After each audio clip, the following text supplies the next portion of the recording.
the University of Ibadan. I warmly welcome you to the 413th and 14th in the series of inaugural lectures for the 2016-2017 academic session.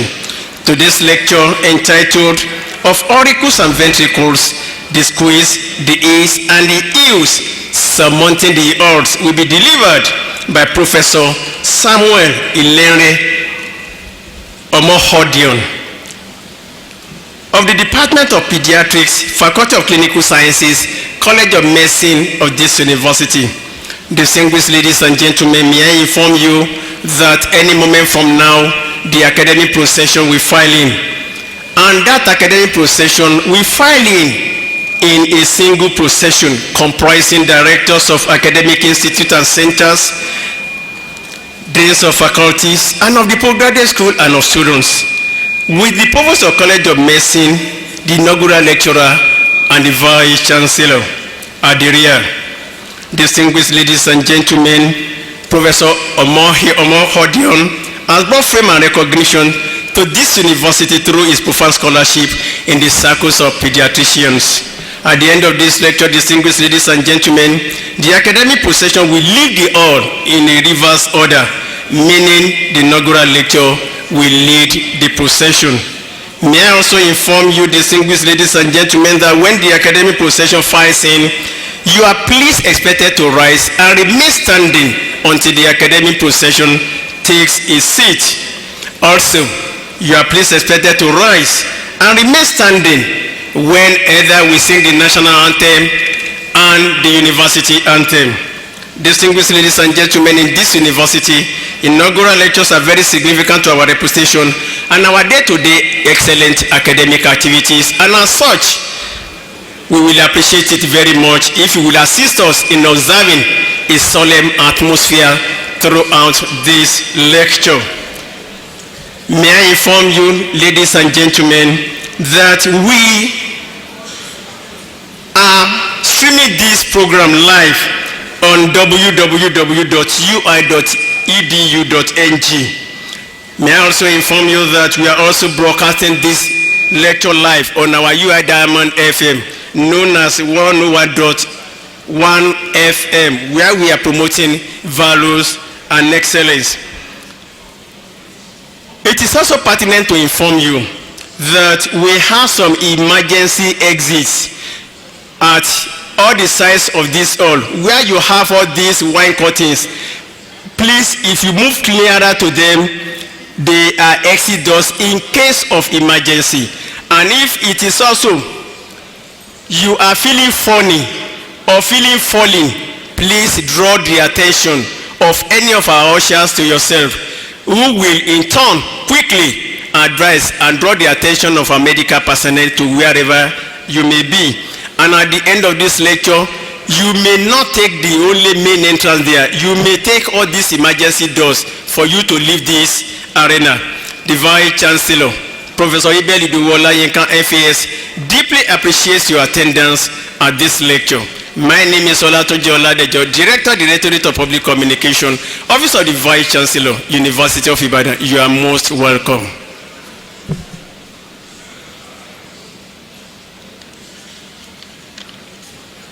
The academic procession will file in, and the academic procession is in one single division, comprising directors of academic institutes and centers, deans of faculties of the postgraduate school, and of students, with the Provost College of Medicine, Vice Chancellor, and the inaugural lecturer at the rear. Distinguished ladies and gentlemen, may we rise for the academic procession.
Deputy Vice Chancellor Academic, the Registrar, University Librarian, Provost of the College of Medicine, Dean Faculty of Clinical Sciences, Deans of other faculties, the postgraduate school and of students, Directors of institutes and centers, heads of departments, distinguished guests, ladies and gentlemen.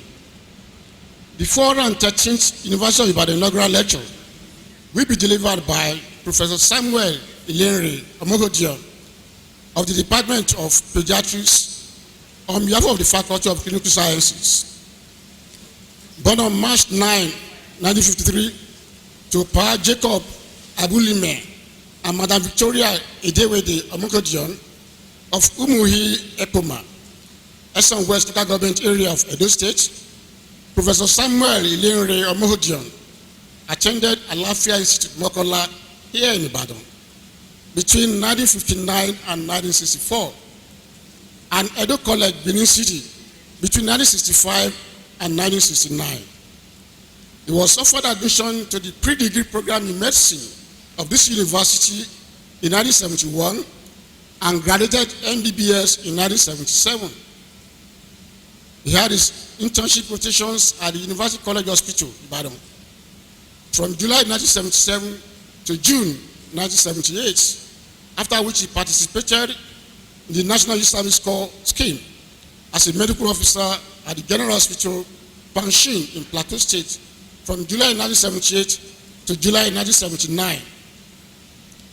Between August 1979 and May 1987, he was variously Senior House Officer, Registrar, and Senior Registrar in Pediatrics at the University College Hospital, Ibadan. He was awarded the Fellowship of the National Postgraduate Medical College in 1986. During this service, 1 year abroad training period, he obtained the Certificate of Pediatric Cardiology of the University of Amsterdam, Academic Medical Center in Amsterdam, also in 1986. He obtained the Fellowship of the West African College of Physicians in 1992. He had a 2-year fellowship at the Department of Cardiology of the Adassa University Hospital, Hebrew University in Jerusalem, between 1996 and 1998, where he had further certification in advanced pediatric cardiology. He was later awarded the Fellowship of the Royal College of Pediatrics and Child Health of the United Kingdom in 2012. Professor Samuel Omokhodion started his academic career in the Department of Pediatrics of this university as Lecturer 1 on 1st of June 1987. Was promoted to Senior Lecturer effective 1st of October 1992, Reader 1st October 2003, and Professor 1st October 2006. He has to his credit 76 academic publications in both local and international outlets, including books, chapters in books, and journal articles. He has mentored and supervised research projects in 26 postgraduate residents, all of whom have successfully defended their dissertations for the award of the fellowship of either the West African College of Physicians or the National Postgraduate Medical College of Nigeria. 2 of them are now professors, 1 of them a reader, and all the others are holding their own in their various endeavors across the country and abroad. Within this university, Professor Omokhodion has served in many capacities, including acting head, Department of Pediatrics, between 1998 and 2000, head of department 2011 to 2015, chairman of the planning committee for the acquisition and utilization of the Otumba Tunwase National Pediatric Hospital, Ijebu-Ode, constituted by the Academic Board of the College of Medicine, chairman of the Distinguished Alumni Award Committee of the Academic Board of the College of Medicine, member, Faculty of Clinical Sciences Committee on the NUC proposal on possession of PhD by medically qualified lecturers as a prerequisite for various academic roles, member of the College of Committee on the same issue, and also member of the board of postgraduate committee. Outside the university, Professor Omokhodion is a member of many associations and societies, including the Nigerian Medical Association, Pediatrics Association of Nigeria, Nigerian Cardiac Society, where he served as Secretary General from 2002 to 2006, and Pan-African Society of Cardiology, PASCA, where he also served as Secretary General between 2006 and 2014, and currently member of the Governing Council, Chairman of the Pan-African Network of Pediatric Cardiologists, the Task Force on Pediatric Cardiology of PASCA between 2009 and 2015, member of the European Society of Cardiology, as well as the European Society on Heart Failure. He serves regularly as a resource person at the Faculty of Pediatrics annual update courses of the National Postgraduate Medical College of Nigeria and the West African College of Physicians, as well as a member of their course of examiners. He has served as external examiner to several universities, including University of Benin, Olabisi Onabanjo University, Ogun State, University of Maiduguri, Obafemi Awolowo University in Ile-Ife, Manda Fodio University in Sokoto, Ladoke Akintola University of Technology in Ogbomoso, where Osogbo campus.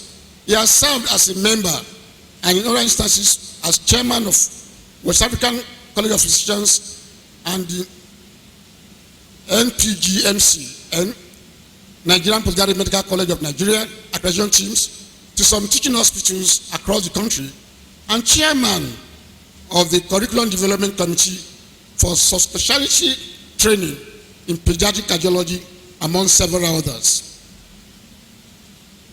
Professor Samuel Omokhodion has forged international collaboration with centers in Israel, Ghana, India, and Italy, establishing in 1998 the Save a Child's Heart Foundation, Nigeria, the first not-for-profit, non-governmental organization in the country devoted solely to the amelioration of the plight of children with structural heart diseases. The scope was later expanded to include capacity building in manpower and infrastructural development. On that platform, 436 Nigerian children from 32 states of the Federation have had life-saving heart surgical treatment in partner sites. It was instrumental to the signing of an MOU lately between the University of Ibadan, College of Medicine, University College Hospital Ibadan, Federal Ministry of Health, and Barbini Cardiopatici nel Mondo and Policiclino San Donatus, both of Milan, Italy.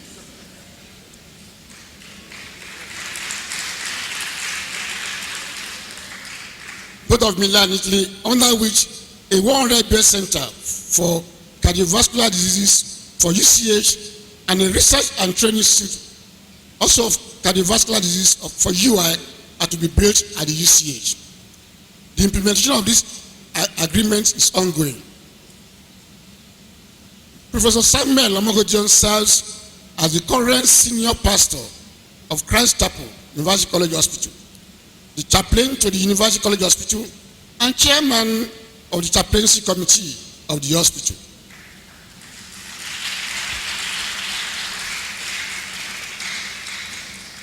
He is happily married to Professor Folashade Olufunke Omokhodion, and the marriage is blessed with children.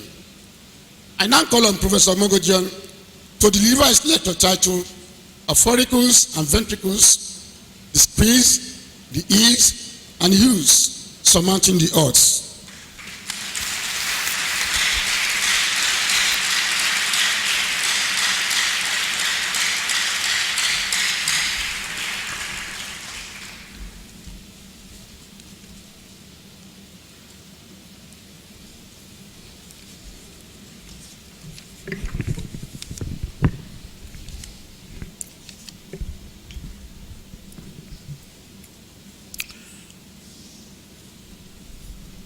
The Vice Chancellor, sir, ably represented by the Deputy Vice Chancellor Administration, Professor Ayelari, Deputy Vice Chancellor, Academic, Deputy Vice Chancellor, Research, Innovation and Strategic Partnerships, Registrar, Librarian, Provost of the College of Medicine, also represented, Dean of the Faculty of Clinical Sciences, Dean of the Postgraduate School, Deans of other faculties and students.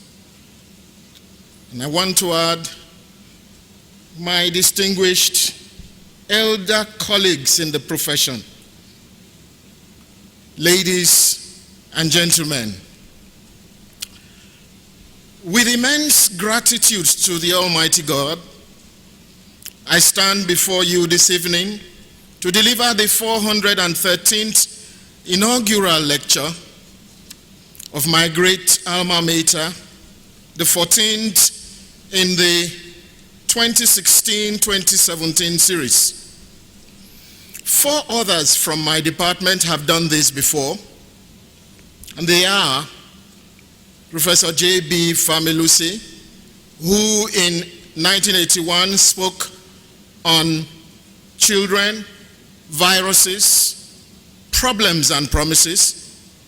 Professor Olufemi Jaisimi, who in 1986 spoke on cruelty to children by nature and man. Professor Olugbenro Shodende, who spoke on students and teachers, a celebration in 1999, and Professor Kikelomo Shinusi, who spoke on Choose Your Mother Right and Leave in 2010.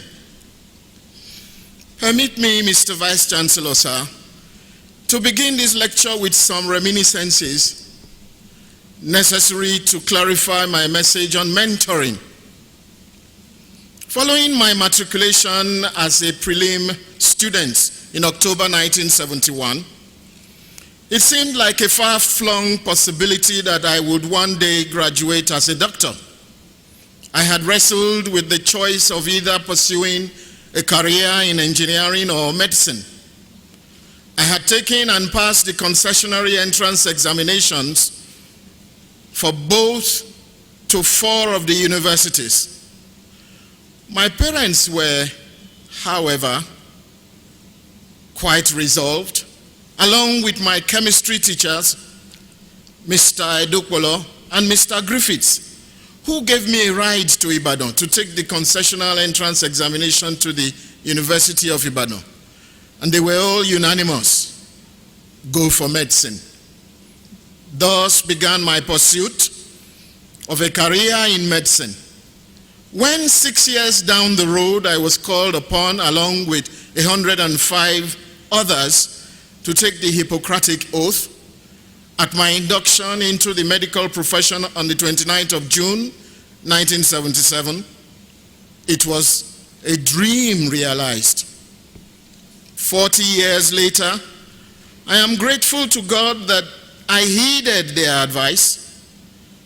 The following, therefore, Mr. Vice Chancellor, is an account of my odyssey so far in research, teaching, and service to the community as a doctor, pediatrician, pediatric cardiologist, and a university academic.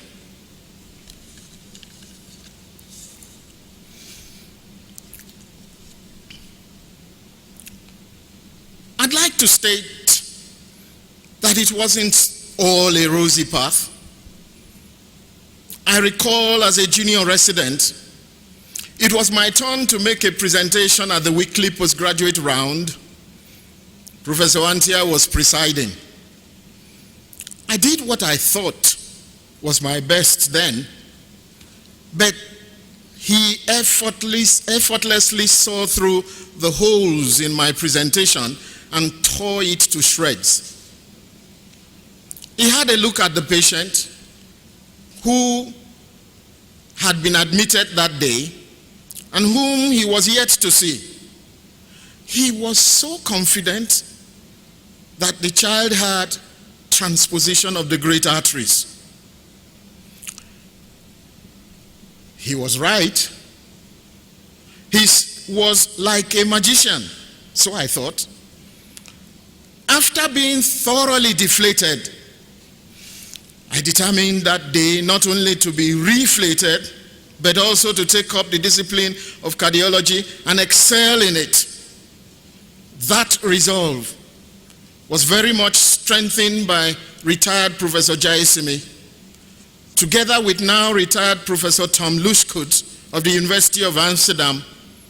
They were very instrumental in guiding my debut in the research arena.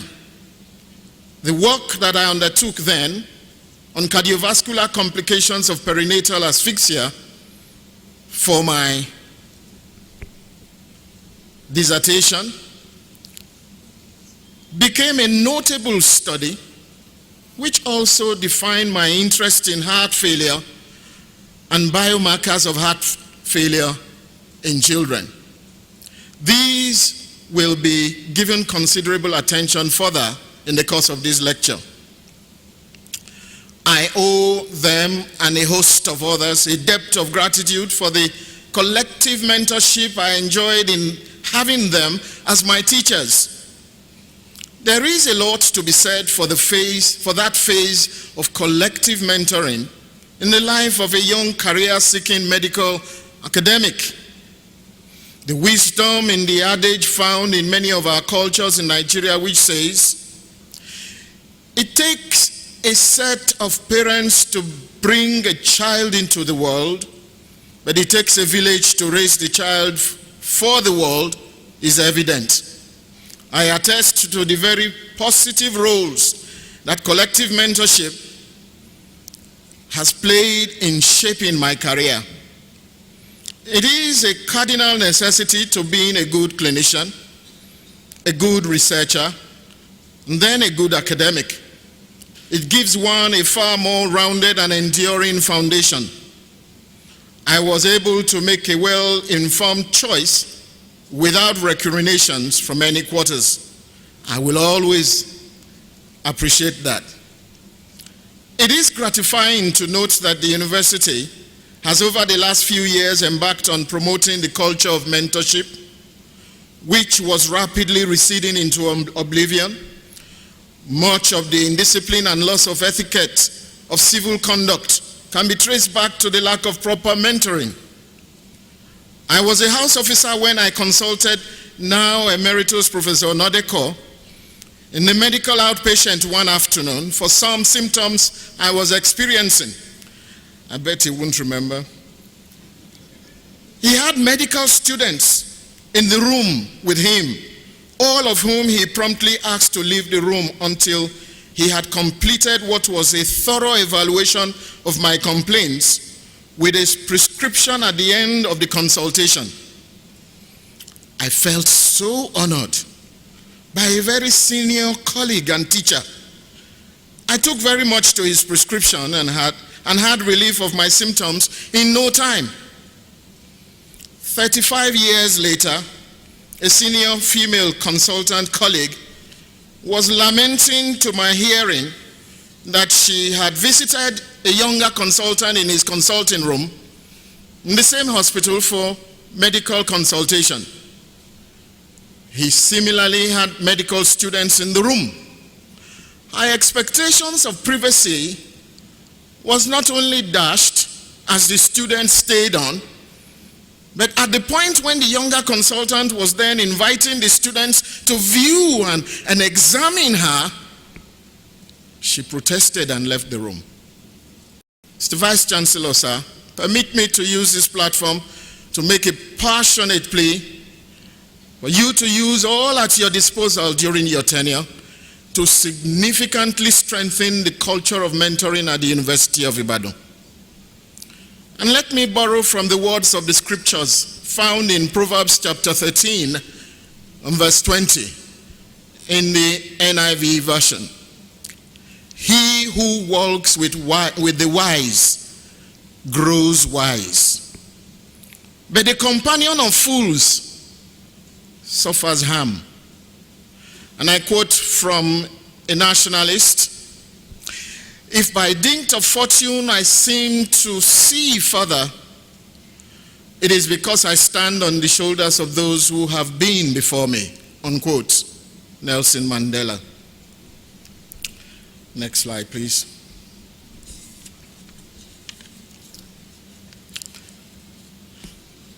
Mr. Vice Chancellor, sir, I would now come to the title of my lecture. The two upper chambers of the heart were once called auricles, but they are now restricted in usage to the atrial appendage, while the two lower chambers have retained the names ventricles. The contraction of the heart is what I refer to as the squeeze, and the relaxation as the ease. The various shades of bluish discoloration that appears on the lips, mucous membranes, palms, and the skin of light complexion children when deoxygenated blood is recirculated through the body is what I refer to as the hues. I have chosen the title of my lecture, therefore, to reflect on the many odds that are pitted against the heart from the time it is being formed, against its function, against the child in his fight to live and achieve his maximum potential in life, and my modest contributions in surmounting those odds. Therefore, I invite you to an account of auricles and ventricles, the squeeze, the ease, and the hues, surmounting the odds. Next slide, please. Now,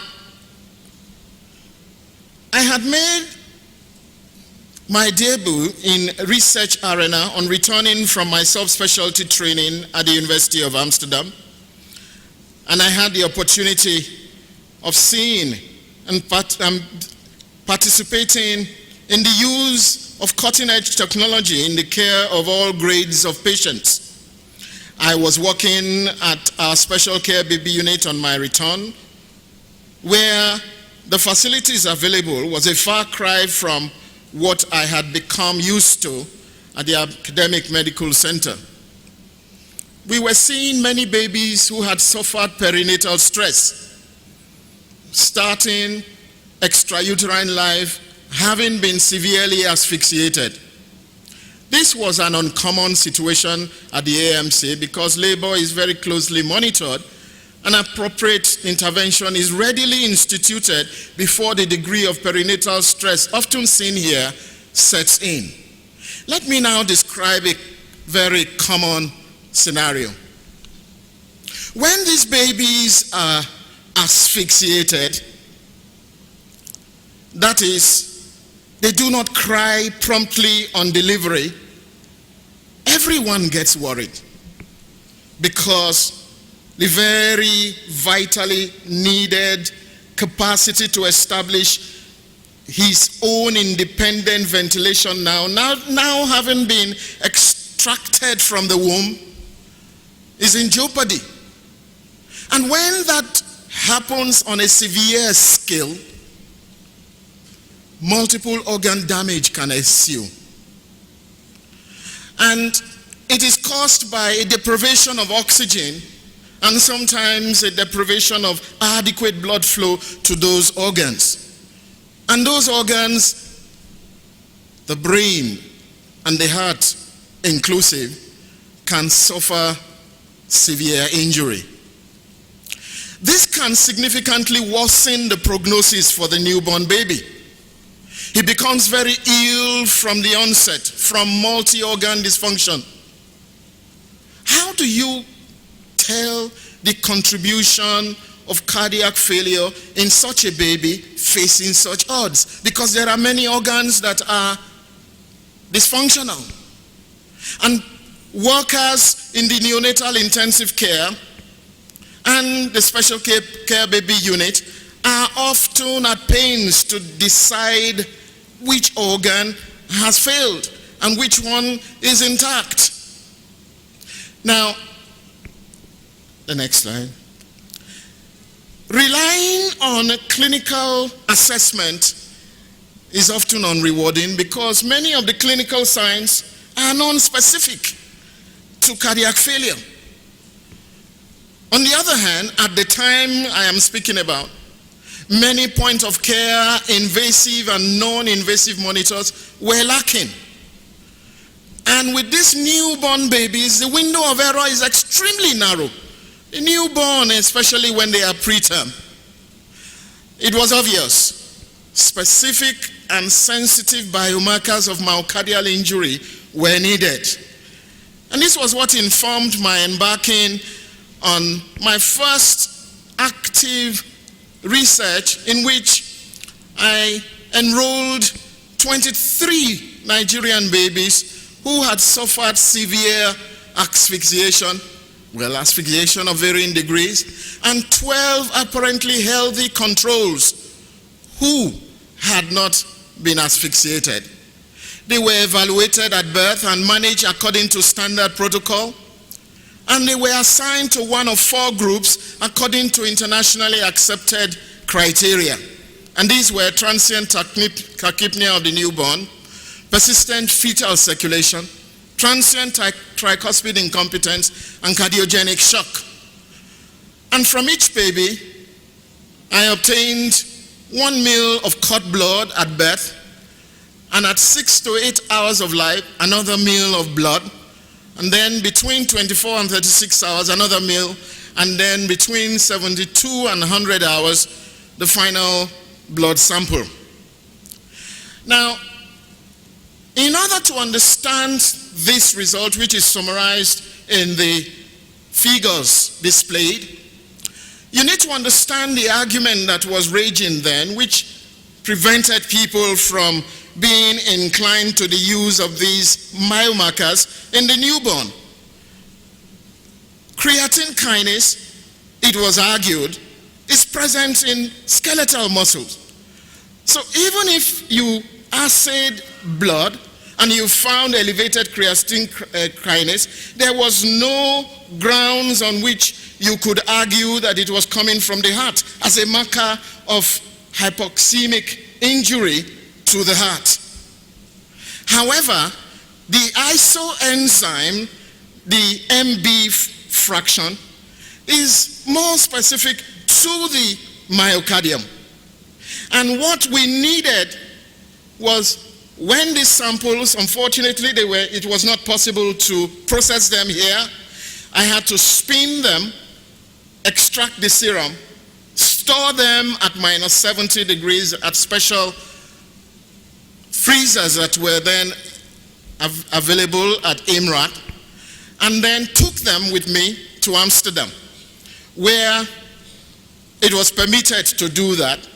They were then assayed and analyzed for creatine kinase activity at 30 degrees centigrade and the isoenzyme fraction MB at 30 degrees centigrade. Ladies and gentlemen, if you take a look at the diagrams displayed on the screens, you will see that the creatine kinase made a peak value at 6 to 8 hours. Now, that could not have been helpful, as I said earlier. But what was important was that at 6 to 8 hours, the MB isoenzyme fraction also made a peak, corresponding to the same time that the creatine kinase made a peak. This was very significant. So not only was creatine kinase being released perhaps from skeletal muscles and maybe the myocardium, but now we had something that the myocardial band was certainly coming from the heart, indicating that injury had occurred. And this had happened in the asphyxiated infants, but not in the controls, as you see the flat curve of the controls in both cases. This was a landmark study, and it was published in the European Heart Journal, and it was among the 10 invited presentations at the main plenary sessions of the second International Symposium on Heart Failure, Mechanisms and Management that was held then in Geneva, Switzerland May 16 to 20th, 1993.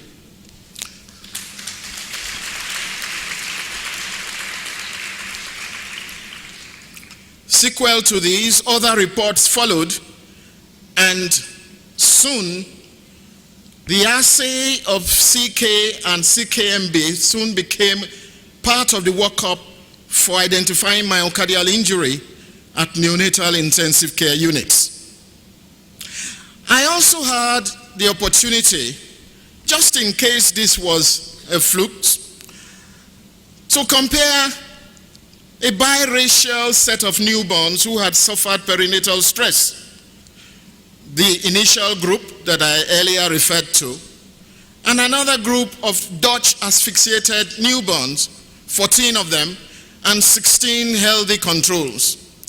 For brevity, I will avoid the description of the various procedures that were entailed in this. All the infants had standard 12-lead ECG at between 6 to 12 hours postnatal life, and followed by 24-hour Holter ECG recording after the standard ECG. Cord blood, pH, glucose, and bicarbonate were measured for all the babies, and thereafter the rhythm, rate, conduction disorders were sought using the then commercially available Oxford Medilog ECG analyzer. And standards were compared with the Davignon et al. Reference values, because this was the universally accepted reference values at the time. The rhythm, rate, P-wave, PR intervals, and QRS duration were normal in the study subjects and their respective controls on standard ECG. But when we took a look at the prolonged recordings, that's the Holter 24-hour ECG recording, this allowed a better assessment of what was really happening to these infants. The prevalence of ST segment depression in the bicordial lead, V4 in particular, was significantly higher in the asphyxiated Nigerian infants than in the controls. Similarly, its prevalence in the Dutch asphyxiated infants was significantly different from the zero prevalence amongst the Dutch controls. The long duration ECG recording also unveiled the fixed heart phenomenon in the asphyxiated infants of both races. The conclusion we drew was that ST segment depression may imply myocardial ischemia in the asphyxiated Dutch newborns, but such may not be inferred in the asphyxiated Nigerian newborns. However, fixed heart rate phenomenon, which in essence means the heart had been stunned by severe asphyxiation and therefore it had lost its capacity for sinus arrhythmia, was observed in both racial groups. Again, this was a notable study and continues to be cited as a reference work. And I wish now to draw attention to we're talking about the odds against newborn babies. What about when the odds come in the guise of innocence? There are many things that come not in their true colors, but sometimes in fashions that hide their true identity. Such is the case for a mama, often heard in a newborn in the first few days of life, and often they were tagged innocent mamas when the babies looked well and they were asymptomatic. So to all intents and purposes, the mama would pass as an innocent mama. It was traditional belief that the left to right shunting lesions, such as a VSD, could not produce a mama that early in life, because it was thought that the pressures on the right side were higher than on the left and would not allow a shunt capable of generating a mama. As a result, many congenital defects passed undetected during the early phase of life. This is a terrible odd, especially because we see many congenital defects presenting quite late in our practice when complications may have set in. It was necessary to catch this odd whenever it was present. So we decided to test the value of a murmur heard in the first few days of life in babies that were otherwise well. At the Hadassah Hebrew University Hospital in Jerusalem, we retrieved the records of 20,323 live births recorded over a 3-year period, seeking for babies who were referred for echocardiography solely on account of a murmur. They were asymptomatic. 170 such babies were found. And listen to this, 147 of them were found to have structural heart disease. And the most common lesions found are shown in the table below: ventricular septal defect, patent ductus arteriosus, a combination of both, and valvar pulmonary stenosis. Now, the next slide will also show that we had the next one, and we'll come back to this. The next slide. 3 of those babies also had aortic valvar stenosis, and 7 of them had unsuspected complex heart diseases. Only 13% of the newborns referred for evaluation of a murmur had no identifiable structural heart disease. The audible threshold of a murmur corresponded to a maximum instantaneous gradient of 25 millimeters of mercury. And that was what the previous slide was attempting to show, but because of the technical nature, let's skip it. Now, the conclusion was that most asymptomatic newborns with a murmur in the first few days of life have a structural heart defect. The implications for practice, therefore, is that a diagnosis of innocent murmur must be a diagnosis of exclusion. We must never apply this appellation to a murmur, even if the baby looks very well. Now, what about when the odds are pitted from birth? A broad spectrum of heart diseases occur as a result of malformations of the heart during development and are therefore present at birth, called congenital heart diseases. Congenital heart diseases account for nearly 1/3 of all major congenital anomalies. The incidence of congenital heart disease ranges from about 7 to 12 per 1,000 live births. That translates to 1.35 million babies born with congenital heart diseases every year worldwide.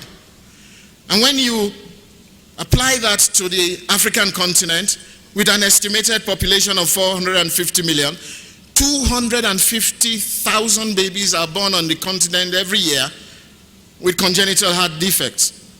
And in Nigeria, with an estimated population of 180 million, that translates to 74,000 babies born every year in Nigeria with congenital heart defects. Among all the congenital anomalies, congenital heart diseases have the greatest adverse impact on infants and childhood mortality. The burden of congenital heart disease is often overshadowed by the incidence of communicable diseases. In developing countries like Nigeria, children with congenital heart defects have little or no access to treatment of any form. Congenital heart diseases are usually categorized into 2 broad groups depending on the presence of cyanosis, which means a bluish discoloration in varying hues. The acyanotic group, which means the group without cyanosis, usually derived from lesions that allow left to right shunting, in which oxygenated blood is recirculated through the lungs. And the cyanotic group are the ones with this bluish hue.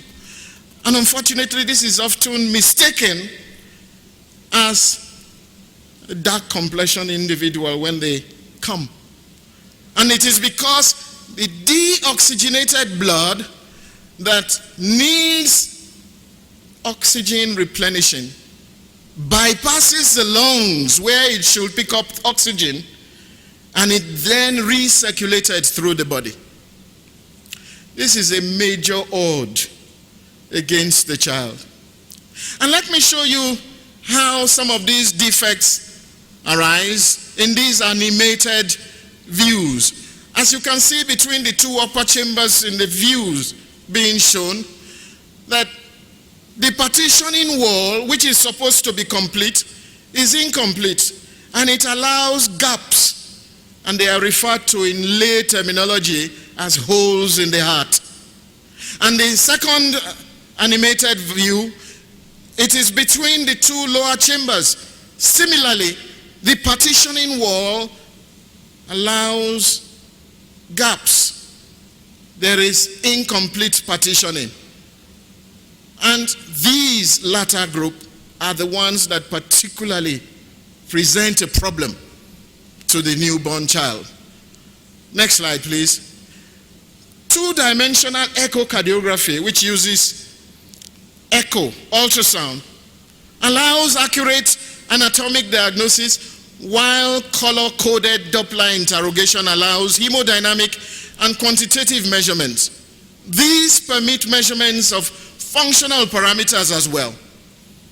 Objective assessment of the patient's status is achieved and can be repeated as often as necessary, since ultrasound, the image-generating medium, is harmless to the body tissue.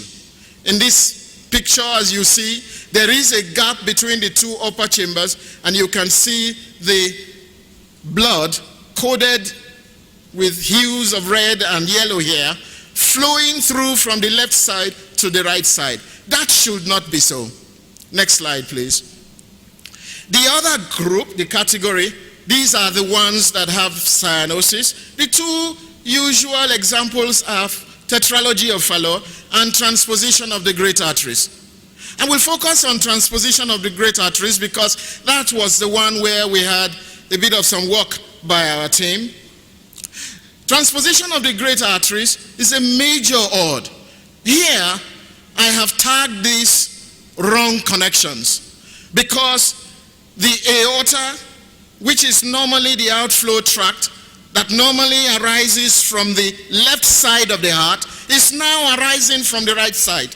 Whereas the pulmonary artery, which normally arises from the right side of the heart, is now arising from the left side. Now, ordinarily, these are parallel circulations and will be incompatible with life unless there was a gap created, a hole in the heart between the two sides, as shown in the second image. If that hole was not there, and no hole was there between the upper chambers, and if the attending physician had a sufficiently high index of suspicion, he will easily recognize this anomaly. And in developed centers, it is possible to rapidly create an artificial hole between the two upper chambers, saving the life of the baby. This is known as Rashkin's balloon atrial septostomy. Never mind that name, it's just a way of doctors getting. Now, next slide, please. Surgical option for such babies wasn't even available, Mr. Vice Chancellor. And I'll tell you why. The surgical option is a prolonged operative process. And sometimes when the switch operation is to be performed, they can run in some complex situations where they require grafting of the coronary arteries in addition for as long as 36 hours and over 40 hours. Certainly, no one team could remain on their feet standing for that long. And in advanced centers, it requires at least 2 teams to share their work for that day. And when one work, because there are standard operation procedures for this, When one team has carried the process to a certain level, the next team comes in and completes the process. We don't even have a complete team here in Nigeria. Talk less of having two. So how can we possibly engage in the repair of such complex malformations? Just to give you an insight, for one simple pump-supported case, you need 2 cardiac surgeons, 2 cardiac anesthetists, 2 perfusionists, 2 operating room nurses, a pediatric cardiologist standing by, technical support, and so on and so forth, just for one simple repair of an ASD or a VSD. When it comes to transposition of the great arteries, it's an even more involved process. The delicate post-operative transition from pump support to non-pump support is very tricky and requires delicate balancing because you need to understand the hemodynamics of a newborn baby.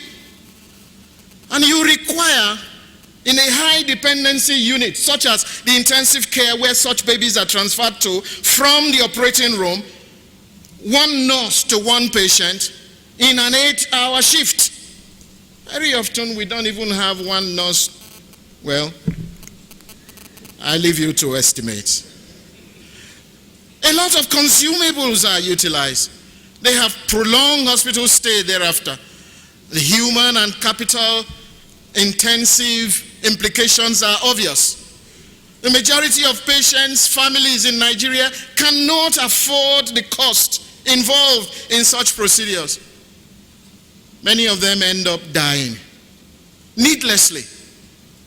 And that was why the team involving Dr. Brimo, Professor Adegboye, Professor Adebo, and our pediatric cardiology unit embarked on the utilization of a palliative process. Normally, this palliative process I described earlier on as Rashkin's procedure must be done within hours delivery. But many of our babies don't have that chance, so they survive in spite of all the odds, and then they present late. And when they come, here is what we did. 14 consecutive patients with transposition of great arteries were palliated by the team I referred to earlier on. They were aged between 3 and 11 months, and they comprised 8 males and 6 females. 6 patients had Blalock-Hanlon atrial septectomy with 2 deaths within 48 hours. 4 patients had Blalock toxic shunt with no mortality. 4 had pulmonary artery banding with 2 deaths within 72 hours. The overall operative mortality was 28.6%. All 10 survivors had improvement in their clinical features with a decrease in PCV during up to 13 months of follow-up. We thus demonstrated that appropriate and timely palliative surgery has a place in surmounting some of the odds in the management transposition of the great arteries where access to definitive correction is not available.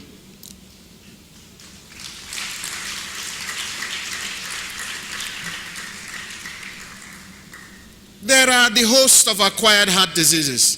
For brevity and time, I would like to skip this, but to draw attention to the fact that this remains a heavy disease burden on the African continent. The only point to make here is that in the southwest of Nigeria, we appear to be recording a steady decline in the incidence of this. We looked at the records of UCH over a 30-year period and we witnessed a steady decline. And we then went on the field, had people assess school children, looking for evidence of mitral valve regurgitation, that is leaking mitral valve, and they found very few of them. And when a school search was further carried out, looking at the throat swabs of these school children, we didn't find the usual culprit, which was group A beta hemolytic streptococcal strain. And this was carried out by Dr. Sado in Benin City and recently replicated in Abeokuta. And we were forced to ask, Are we witnessing some form of epidemiologic transition here? That much I will say. Next slide please. There were other acquired heart diseases to which significant contributions were made, and these included constrictive pericarditis. This remains important because it is caused by tuberculosis to a large extent in many of our patients. That is recorded in the tables. Next slide, please. Infective endocarditis was another very interesting case. We encountered a baby who developed a fever at 28 hours of age. Although she had a negative sepsis workup, she was treated with various antibiotics to no avail. She developed features in keeping with overwhelming sepsis, and a murmur developed by the 30th day of life. She needed to have an echocardiogram, which was not available at the time. We were then forced to take the baby to the private facility of Dr. Tony Mariu. He made no charges. But alas, this was done on the 30th day of life. Perhaps if we had the facility to have done it earlier, the story might have been different. Having identified a vegetation attached to the ventricular surface of the tricuspid valve, we were contemplating a surgical intervention, but the baby didn't stay that long. We lost the child. However, at autopsy, the vegetation was confirmed, but something very unusual. It was due to Candida.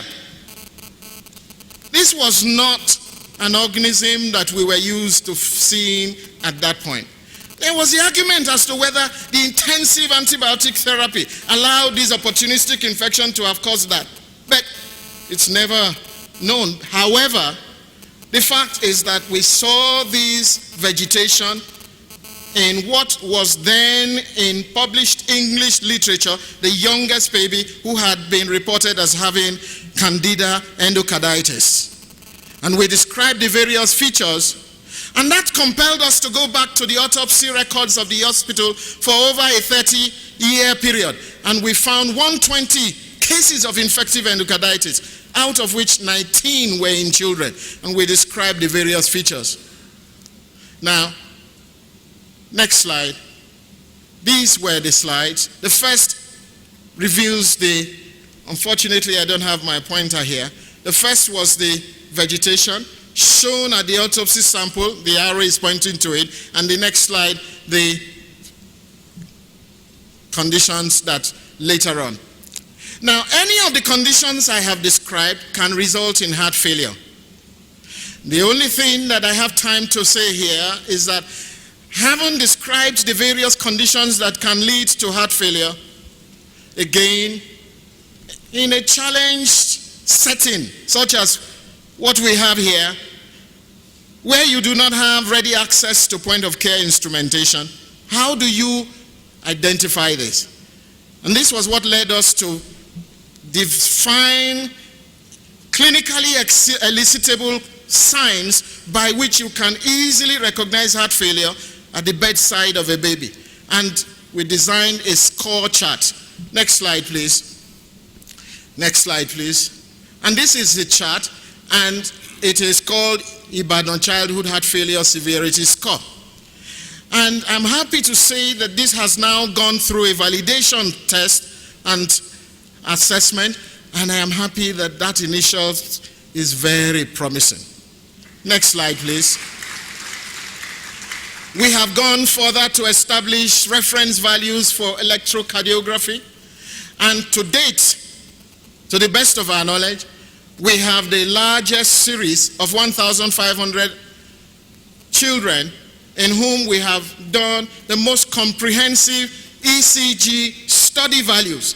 And these have found major differences from what was traditionally our only recourse, the Davignon reference values. Next slide, please. We've done the same for echocardiography and have extended these to children with sickle cell diseases. Next slide, please. Now, I come to my final point. Mr. Vice Chancellor, sir, what do you do when faced with the sort of odds I have tried very hard to describe in the last 40 minutes? Let me explain, sir. Level A, cardiovascular healthcare facility, provides diagnostic services only. Level B provides diagnostic services with partial solutions, usually palliative in nature. And level C provides all diagnostic services with the provision of the full range of definitive interventional and surgical solutions. Ibadan has hovered over the years between level B and has made several attempts to cross over to having level C without success. Mr. Vice Chancellor, sir, I started having my hopes fading when I realized that people who were much greater in stature have tried in their days to make government provide these level C facilities here in Ibadan. And when you have those facilities, it is said that it transforms the status of your health facility into a 5-star facility. And yet, we haven't quite succeeded. I then thought it was necessary to try other strategies. And let me, in the time that I have left, quickly describe 2 episodes. I have resorted to inviting every team I have met to assist with capacity building here in Ibadan, not because I don't feel the shame of saying that we don't have those facilities here, but what else would you do? Capitulate and leave and check out? But no. Well, amongst the many that I have had the opportunity, and fortuitously, I found so much goodwill. One of those was in Israel. I met Dr. Amram Cohen, who was a cardiac surgeon practicing in one of 15 centers who were offering level C cardiovascular healthcare facility to a population of Israel then of less than 6 million. Here we were, 180 million, and we don't even have one functioning center that has a steady, regular service. I then decided, I went to him and engaged in advocacy and said, would you include our patients? Because I got to hear that he was going to the Palestinian control areas looking for patients to operate on. There was an obvious underutilization of their capacity. I then went and said, can you include our patients? We have lots of them. They have nowhere to go. And he turned and he looked at me. We only met at a conference. And he said, if you can get them here, we'll fix them. And I looked at him and I thought, it looked and sounded too good to be true. But he was later to be proved right and honest. Because the first 3 patients left on 19th of November, 1998. And they went and came back and they were successfully totally corrected. And when they arrived, I recall the case of the 9-year-old boy who had often been carried on her mother's back to every clinic appointment. When they arrived at the airport and the mother was looking around to see the same type of boy, the mothers had been unable to go with them. And the boy was amazed and said, Iyami, Emire.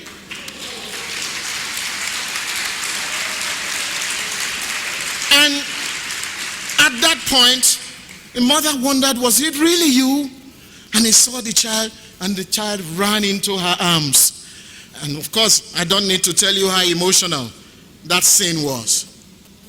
Now, I will have to skip the others because I have run out of time. But, ladies and gentlemen, what I am saying here is that I have recently had the opportunity of engaging in the attraction of 6 interest groups who have come together and say, let us together see how we can tackle this problem of a lack of facilities in our area. And I'm happy to announce here on the platform, Mr. Vice Chancellor, you were a part of that process. The University of Ibadan, the College of Medicine, the University College Hospital, and the Federal Minister of Health, the present Minister of Health, got to hear of this program and bought into it and invited us and has insisted that as part of a counterpart funding, his ministry will take responsibility for the clinical aspect.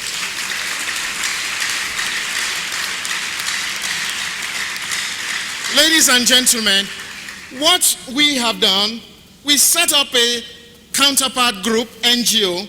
1,756 children came to us while we operated, seeking help, asking to leave. We found funds for only 436 of them who were able to go and have surgery and return safely. Many of them have developed. Some of them have now graduated from the university and are being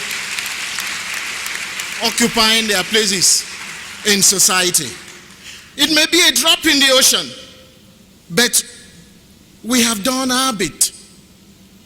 And I'd like to end this by saying, ladies and gentlemen, at a time when it was, in conclusion, that is I'm making now, at a time when it was difficult to ascertain the precise role of a compromised heart in the illness that follows perinatal stress in a newborn, I, among others, undertook a search for and helped in the identification of serum creatine kinase and its enzyme CKMB as a sensitive and specific marker of myocardial injury in perinatally asphyxiated newborns.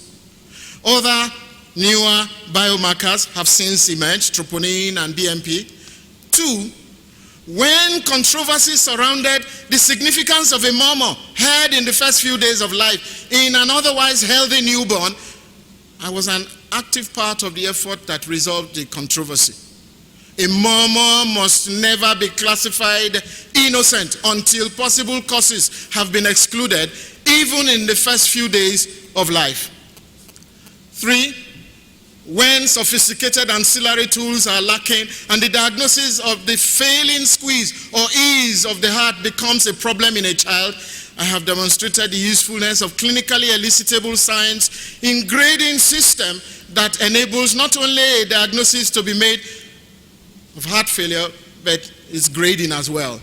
And when recourse to surgical or catheter intervention solutions are hard to come by, our team showed the usefulness of appropriate time palliation in the management of such patients.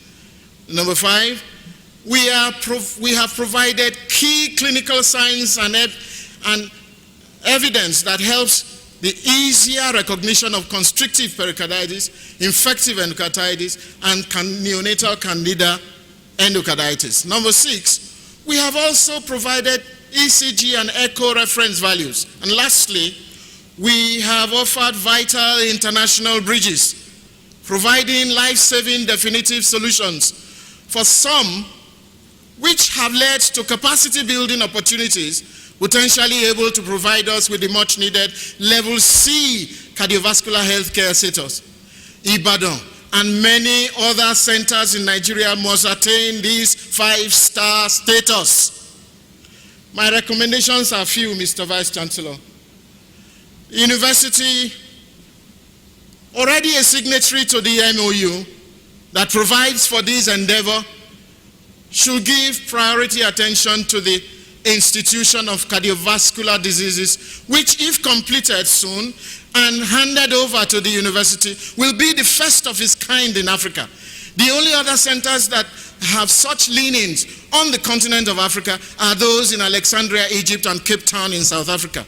But they are integral parts of their existing cardiovascular departments. The Institute of Cardiovascular Diseases will be the first stand-alone university-based research and training center if it is completed. And lastly, Mr. Vice Chancellor, I plead for the strengthening of the already existing university organs to source funds for continuing capital development and sustenance of university-approved programs. And let me now go to acknowledgements. I do not have much time left, but let me begin by thanking the Almighty God who has superintended over my life and enabled me with the grace to be able to make the modest mark that I have been able to. Psalm 124 says, if it had not been for the Lord, we would have been swallowed up.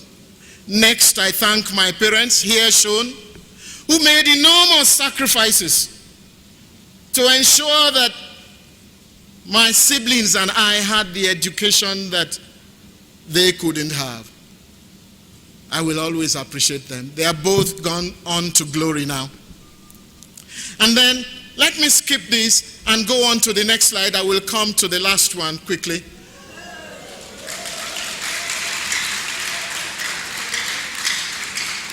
I wish to greatly and deeply appreciate my wife of 37 years, Professor Folashade Olufunke Omokhodion. Now, how do I describe a mother in Israel? How do I describe someone who has simply been a blessing to have in your life? I can only say, I thank God that I married her. Next slide, please. And we have been blessed by 3 lovely children. And by the grace of God, they are developed. And they are holding their own in their various fields. And well, too. Next slide, please. And I wish to pay special tribute to my teachers in pediatrics, those who helped shape my career and to whom I looked up to. There's no time to list all of them, but they are there listed. And even those teachers who were not in my department, and they are here listed, I thank all of you. I owe you all a debt of gratitude, and I thank you. Those are the shoulders that I referred to when I quoted Nelson Mandela. Next slide, please. The Christ Chapel family. Oh, this was a major support. I can't possibly list every member here, but it was like another family. And for the last 26 years in which I have had the opportunity of providing spiritual leadership there, it has been home away from home. Thank you to all of you. And I want to especially here speak of the Save a Child's Heart Foundation and the very first chairman of the Board of Trustees, Emeritus Professor O.O. Akinkugbe. He provided guidance at the time we needed it, and his presence was of immense value to the organization. The Israeli embassy actually took to the organization and appointed a representative on the Board of Trustees, Mr. Uri Curtis. And I thank all the others who have been part of this obvious success story. The present Department of Pediatrics, in particular the present head of department, Professor Ike Oluwa Lagunju. This team, I will let you into a quick secret. I would have gone elsewhere, but I thank God I didn't, and I stayed back. This is a real family. Thank you very much. And the UCH cardiac team, all of you are listed. Thank you very much. And then lastly, but not the least, next slide, please. Thank you all for your kind attention. And I thank you for giving me this opportunity for reporting on what has been my odyssey in the last couple of years. Thank you, Mr. Vice Chancellor.